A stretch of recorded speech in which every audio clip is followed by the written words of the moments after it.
इस खबर के प्रायोजक हैं Lohianagar mount Carmel high school, Gyansthali high school और LMC कम्युनिकेशन।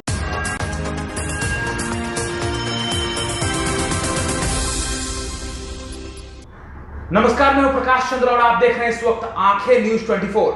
रात 8 बजे की खबरों में आप सबका स्वागत है। देखेंगे दिन भर की ताजा तरीन खबरें, लेकिन सबसे पहले हेडलाइंस। शराबबंदी पर कठोर से कठोरतम हुए सीएम नीतीश, कहा न पीने देंगे न लाने देंगे, सीमा होगी सील। तेजस्वी के सवाल पर नितिन नवीन का तंज, कहा उनके सर्टिफिकेट की जरूरत नहीं, अपने गिरेबान में झांके तेजस्वी।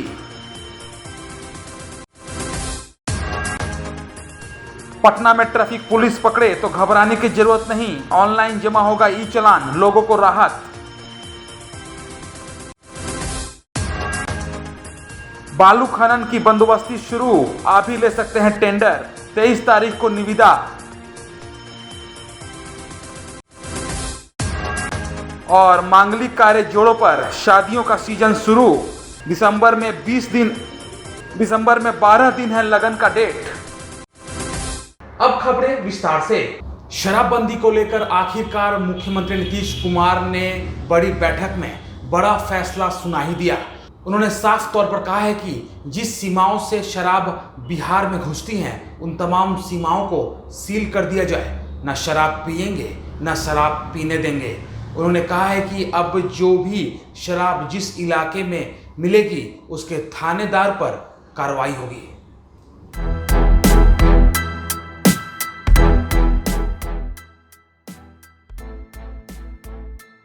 मुख्यमंत्री नीतीश कुमार ने पदाधिकारियों को निर्देश दिया कि राज्य में शराब ना आने देंगे और ना ही किसी को पीने देंगे। इसी मानसिकता के साथ काम करते हुए इसे सुनिश्चित करें। जो भी सरकारी अधिकारी कर्मचारी गड़बड़ी करते हैं तो उन सब पर सख्त से सख्त कार्रवाई हो।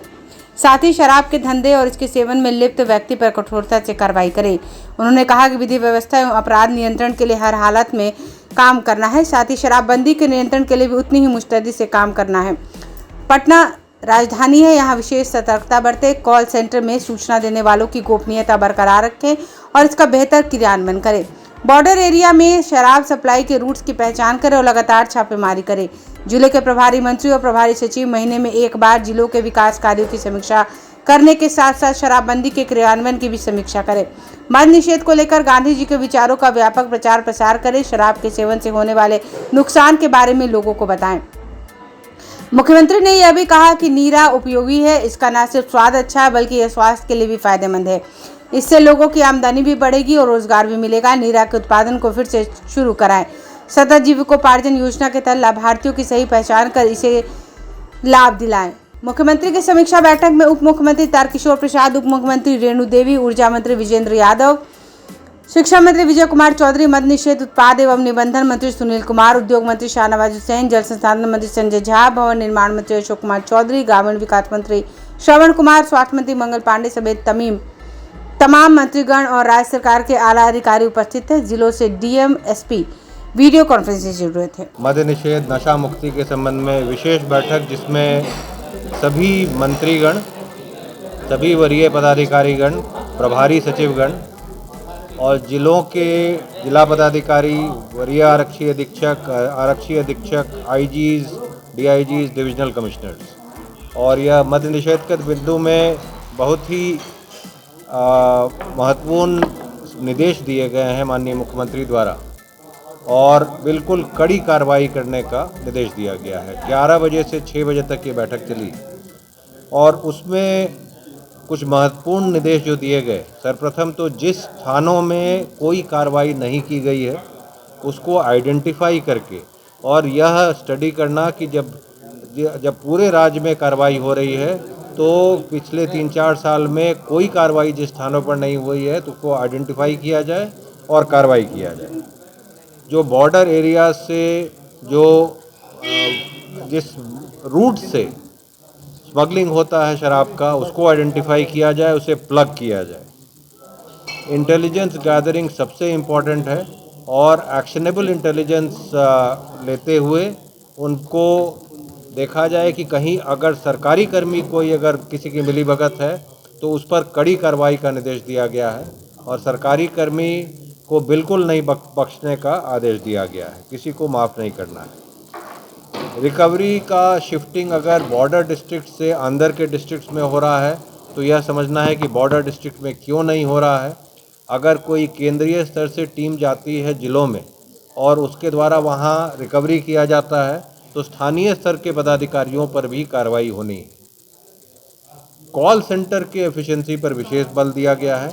कॉल सेंटर पर जब कंप्लेन आता है तो उसको शॉर्ट रिस्पांस टाइम में रिस्पांस होना है और पब्लिक का जो आइडेंटिटी है वो डिस्क्लोज नहीं होना है ताकि कोई भी उस कॉल सेंटर पर कंप्लेन कर सके।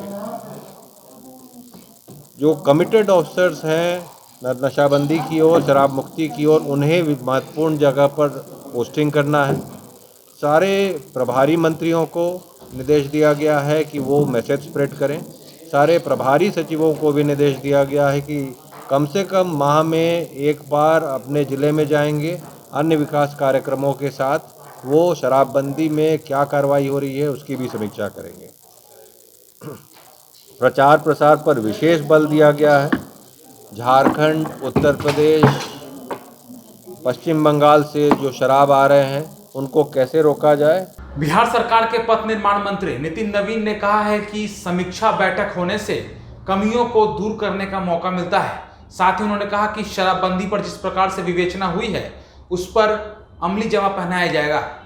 तेजस्वी यादव के सवाल के जवाब में नितिन नवीन ने कहा कि हमें तेजस्वी यादव को कोई सर्टिफिकेट देने की जरूरत नहीं है, वे अपने गिरेबान में झांके, क्योंकि उनके पास जो भी तथ्य होते हैं वे सब गलत होते हैं। जवाब देने के लिए तो हम लोग यहाँ पर नहीं बैठे हैं, विपक्ष को सवाल का जवाब दिया जाएगा सत्र में भी, लेकिन जो उपलब्धि की बात कर रहे हैं आज बिहार में हम लोग जो पिछले 1 सालों में बिहार में केंद्र की तरफ से 52,000 करोड़ की सड़कों का जाल के लिए पैसा दिया गया, 52,000 करोड़, और साथ ही साथ उसमें करीब 6-8 सड़कें ली गई। जहाँ तक अपने बिहार सरकार की योजना की है, सुलभ संपर्कता के माध्यम से 25 योजनाओं को हम लोग ले रहे हैं, जो कि इसी वर्ष काम की इसका शुरुआत हुआ। इसी प्रकार से बिहार में जो नगरीय क्षेत्र थे उसके विस्तार पर काम किया गया। हम लोगों ने जहाँ पर रोजगार के सृजन की बात आती है तो कई अलग अलग क्षेत्रों में रोजगार के सृजन के अवसर उत्पन्न किए गए। आज बिहार के स्वास्थ्य के क्षेत्र में आप देखिएगा, जहाँ पर हम लोग हर असेंबली वाइज 5 PSC खोलने में की रास्ता 1200 करोड़ रुपया के लागत से काम शुरू हो रहा है। इसी प्रकार से स्वास्थ्य के क्षेत्र में आज PMCH को 6000 बेडेड हॉस्पिटल खोलने का मार्ग प्रशस्त हुआ इसी 1 वर्ष के अंदर। तो ऐसी कई चीज़ें हैं, चाहे सड़क के क्षेत्र में हो। आज हम बिहार में गंगा नदी पे 12 पुल स्वीकृत हो चुके हैं, जिसमें नया एक इसी वित्तीय वर्ष में अभी JP गंगा के पथ के पैरेलल एक नया ब्रिज हम लोग स्वीकृत कराए हैं, JP गंगा 4 लेन ब्रिज को, जो उत्तर बिहार को दक्षिण बिहार से कनेक्ट करेगा। इसी प्रकार से आमस दरभंगा पथ, औरंगाबाद से दरभंगा तक का पथ का टेंडर इसी महीने हुआ है, 4 फेज का, उसमें 4 अलग अलग फेज में योजनाओं का टेंडर हो रहा है। तो ये सारी उपलब्धियाँ तो इसी वर्ष की हैं। और हमारी सरकार का जो पहला USP रहा है कि हम लॉ एंड ऑर्डर के क्षेत्र में हमेशा सख्ती से रहे हैं। ट्रैफिक नियम तोड़ने के बाद अब आपको चिंता करने की कोई जरूरत नहीं है। अब आप ई-चालान सीधे अपने मोबाइल ऐप से भर सकते हैं। सरकार ने एक नए नियम के अनुसार कहा है कि आपको अब कार्यालय के चक्कर लगाने की कोई जरूरत नहीं है। ई गवर्नेंस के माध्यम से अब सीधे आप मोबाइल से अपना ई-चालान पेमेंट कर सकते हैं।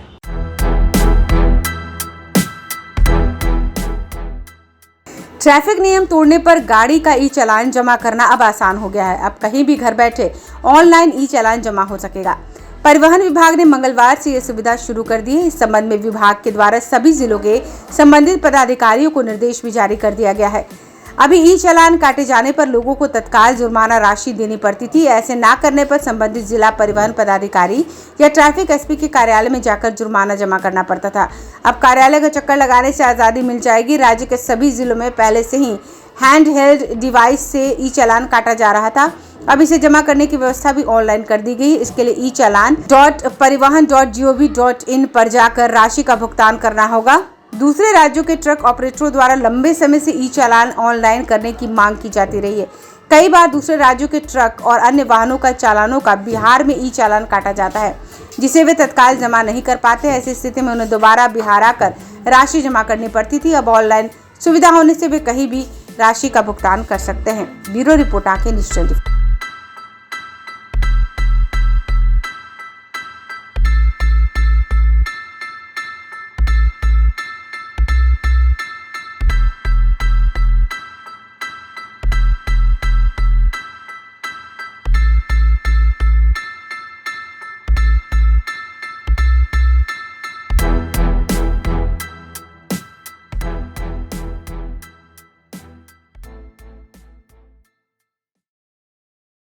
अभी वक्त हो चला है एक छोटे से ब्रेक का।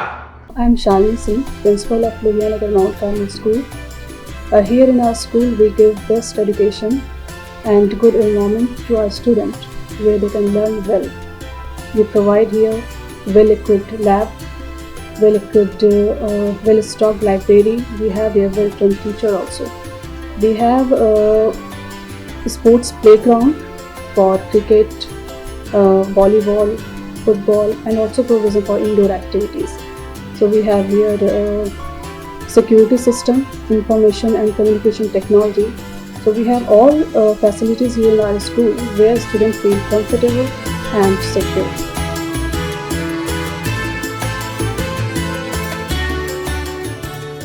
ब्रेक के बाद फिर से आप सभी का स्वागत है। बिहार में बालू पर जमे संकट अब धीरे धीरे खत्म होने लगे हैं। खनन विकास निगम ने 8 जिलों में नए सिरे से एजेंसियों की तलाश शुरू कर दी है। सुप्रीम कोर्ट के आदेश के बाद इसकी तलाश शुरू हो रही है। बिहार में खनिज विकास खनन निगम ने 8 जिलों में नए सिरे से बालू का खनन शुरू करने के लिए नई एजेंसियों की तलाश शुरू कर दी है।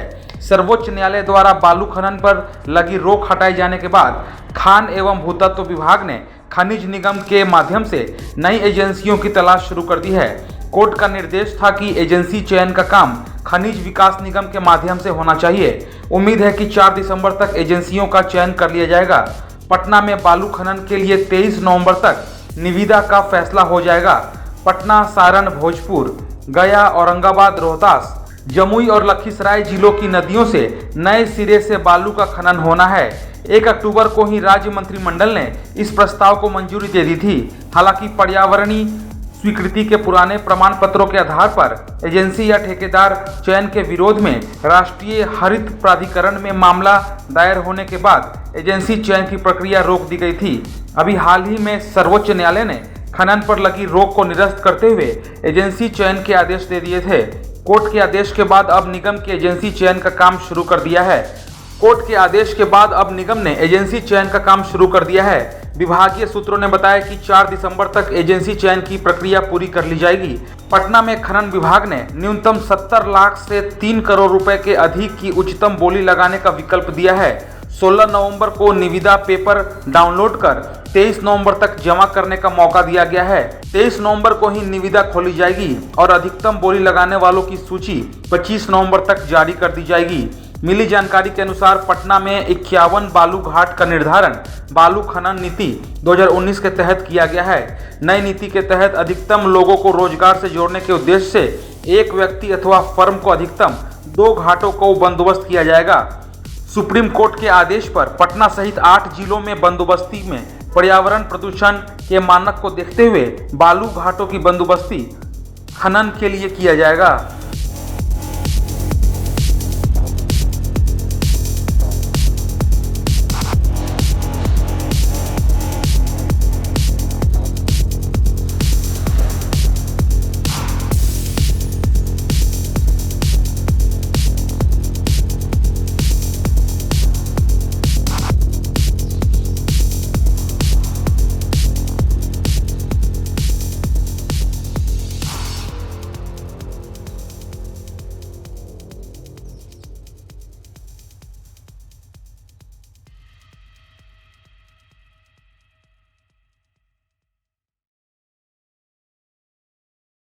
दोस्तों 15 नवंबर से जैसा कि हम सभी ने आपको न्यूज में बताया था कि अब मांगलिक कार्य शुरू हो गए हैं, तो नवंबर के भी जो बचे हुए दिन हैं उसमें भी अब लगातार शादियां हो रही हैं।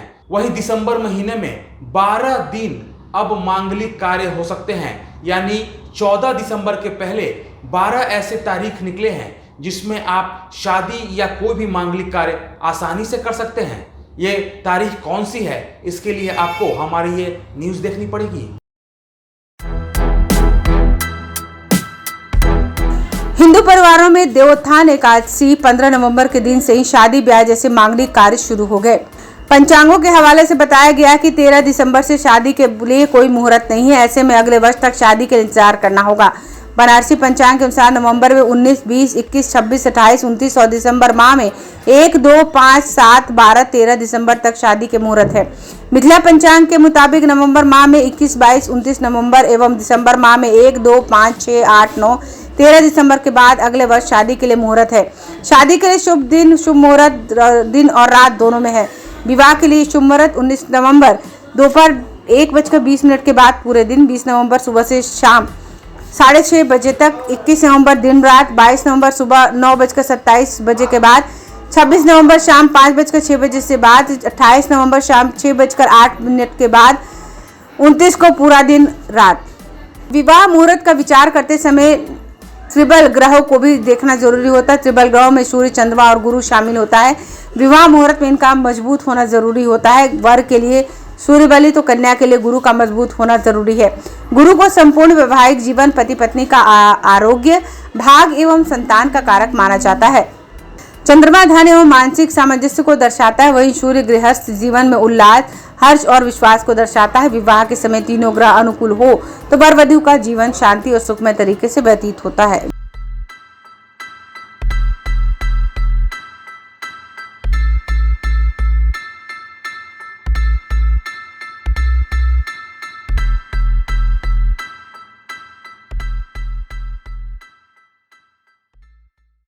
अभी वक्त हो चला है एक छोटे से ब्रेक का। क्या आप पत्रकारिता के क्षेत्र में अपना कैरियर बनाना चाहते हैं? तो आज ही Royal Ashoka Institute of Mass Communication and Journalism में अपनी जगह सुनिश्चित करें। आर्यभट्ट ज्ञान विश्वविद्यालय पटना से मान्यता प्राप्त 100% प्लेसमेंट के साथ royal Ashoka Institute of Mass Communication and journalism नामांकन जारी है। हमारा पता है DS/16 गायत्री मंदिर के समीप, कंकड़ बाग, पटना 8,20,000। आप हमें संपर्क भी कर सकते हैं। हमारा मोबाइल नंबर है 9955456126। ब्रेक के बाद फिर से आप सभी का स्वागत है। सांगठनिक दृष्टिकोण से आज जदयू ने एक बड़ा फैसला किया है। जदयू ने अपने तमाम विधानसभा, तमाम प्रकोष्ठ और तमाम लोकसभा के अध्यक्ष, उपाध्यक्ष सहित सभी समितियों और प्रकोष्ठों को रद्द कर दिया है। प्रदेश अध्यक्ष उमेश कुशवाहा के आदेश पर ऐसा किया गया है। जनता दल यूनाइटेड में बड़े फेरबदल की तैयारी है। इस क्रम में प्रदेश के सभी प्रकोष्ठों को भंग कर दिया गया है।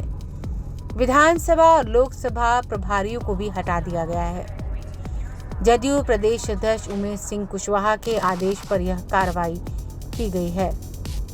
मुख्यालय महासचिव मृत्युंजय कुमार सिंह ने प्रेस विज्ञप्ति जारी कर इसकी सूचना दी।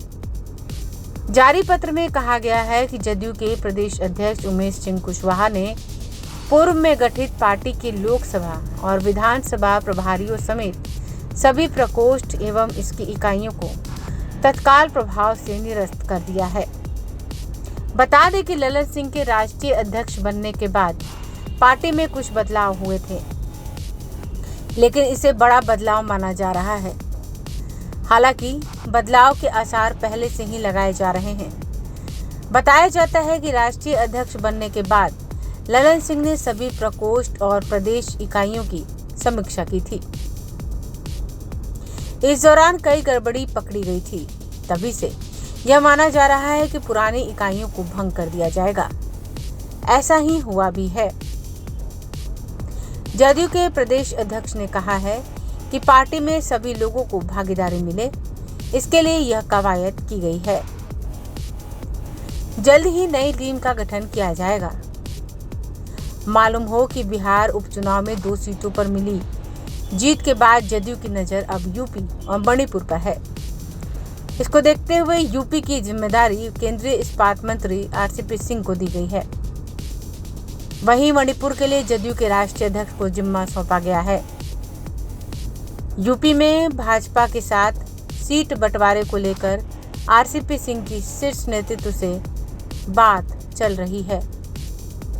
इस क्रम में राष्ट्रीय अध्यक्ष ने यह भी कहा कि सम्मानजनक सीटें नहीं मिलने पर जदयू अकेले चुनाव लड़ेगा। ब्यूरो रिपोर्ट, आंखें न्यूज़ 24। रेलगाड़ियों में बिना एसी के डिब्बे क्या अब इतिहास बनकर रह जाएंगे? जी हां, खबर 16 आने सच है। रेल विभाग अब इस बात पर विचार कर रही है कि लंबे रूट वाली ट्रेनों में से जनरल बॉगी को हटा दिया जाए या फिर उसमें एसी कर दिया जाए। रेलगाड़ियों में बिना एसी वाले जनरल क्लास की बोगी अब जल्द ही इतिहास की बात हो जाएगी। रेल मंत्रालय लंबी दूरी वाली यात्रा आसान बनाने के लिए जनरल कोच को वातानुकूलित यान में बदलने जा रहा है। ये नए इकोनॉमी एसी कोच नई पटरियों पर आधुनिक तकनीक से कदम ताल करते हुए 180 किलोमीटर प्रति घंटे की रफ्तार से भाग सकते हैं। अब यही रफ्तार और एसी की सुविधा सेकंड क्लास जनरल कोच में भी मिलेगी। रेल मंत्री का पद संभालते ही अश्विनी वैष्णव ने यात्रियों के लिए सुविधाएं बढ़ाकर रेल यात्रा को ज्यादा लोकप्रिय और सुखद बनाने का संकल्प लिया था। उसी सिलसिले में ये कदम उठाए गए हैं। उम्मीद है कि अगले महीने से इसकी शुरुआत हो जाएगी। रेल मंत्रालय के सूत्रों के मुताबिक अभी जनरल सेकंड क्लास कोच में करीब 100 यात्री बैठ सकते हैं। इन कोचेस को बनाने की लागत करीब 2.24 करोड़ रुपए प्रति कोच आती है। वहीं नए जनरल सेकंड क्लास कोच में इससे भी अधिक यात्री बैठ सकेंगे। नए कोच 130 किलोमीटर प्रति घंटे तक की स्पीड से दौड़ सकेंगे, जबकि पुरानी चाल के नॉन एसी कोच अधिकतम 110 किलोमीटर प्रति घंटे की स्पीड से चल सकते हैं। रेल मंत्रालय के सूत्रों के अनुसार इस महत्वाकांक्षी परियोजना पर काम आगे बढ़ चला है। इन कोचेज में सफर सस्ता होगा, उससे उन यात्रियों का सफर आसान होगा जो वातानुकूलित यान में सफर करने के लिए महंगी टिकटें नहीं खरीद सकते। यानी गरीब रथ जैसा किराया देकर वो जनरल कोच में सफर कर सकते हैं। मंत्रालय के सूत्रों के मुताबिक इन कोचेस से 100 से 125 यात्रियों की बैठने की क्षमता होगी। पूरी तरह रिजर्व सीटों वाले कंपार्टमेंट सेंसर युक्त ऑटोमेटिक खुलने बंद होने वाले दरवाजों से लैस होंगे। फर्स्ट एसी से लेकर जनरल क्लास एसी तक के डिब्बे पंजाब के कपूरथला की रेलवे कोच फैक्ट्री में बनाए जा रहे हैं। राजधानी शताब्दी और वंदे भारत जैसी प्रीमियर ट्रेन के अलावा इन अन्य ट्रेनों में कोविड संकट से पहले इस्तेमाल होने वाले अनारक्षित कोच पर आरक्षण युक्त और एसी सर्विस से लैस होंगे, ताकि आम रेल यात्री बिना जेब हल्की किए किसी भी मौसम में सुकून भरा सफर कर सके। हाल ही में रेलवे ने इकोनॉमी क्लास में 3 टियर एसी सुविधा वाली यात्रा शुरू की थी। अब जनरल क्लास में भी टिकट रिजर्व कराकर एसी सफर किया जा सकेगा। रेलवे ने करीब 5 साल पहले 2016 में जनरल सेकंड क्लास कोच को अपग्रेड कर अनारक्षित श्रेणी के यात्रियों के लिए दीन दयालु कोच की सुविधा शुरुआत की थी। ब्यूरो रिपोर्ट, आंखें न्यूज़ 24। चलते चलते एक बार फिर से हेडलाइंस पर एक नजर। शराबबंदी पर कठोर से कठोरतम हुए सीएम नीतीश। कहा न पीने देंगे न लाने देंगे, सीमा होगी सील। तेजस्वी के सवाल पर नितिन नवीन का तंज। कहा उनके सर्टिफिकेट की जरूरत नहीं, अपने गिरेवान में झांके तेजस्वी।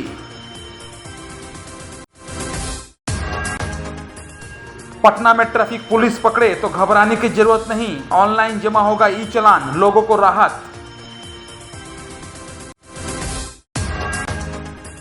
बालू खनन की बंदोबस्ती शुरू, आप भी ले सकते हैं टेंडर, 23 तारीख को निविदा। और मांगलिक कार्य जोड़ों पर शादियों का सीजन शुरू। दिसंबर में 12 दिन है लगन का डेट। फिलहाल के लिए इतना ही, मुझे दीजिए आज्ञा। कल फिर मिलेंगे इसी चैनल पर इसी समय। तब तक के लिए नमस्कार। अगर आपने अभी तक हमारे चैनल को सब्सक्राइब नहीं किया है तो तमाम और खबरों के लिए हमारे चैनल को सब्सक्राइब करें और देखते रहें आंखें न्यूज़ 24, नजर हर खबर पर।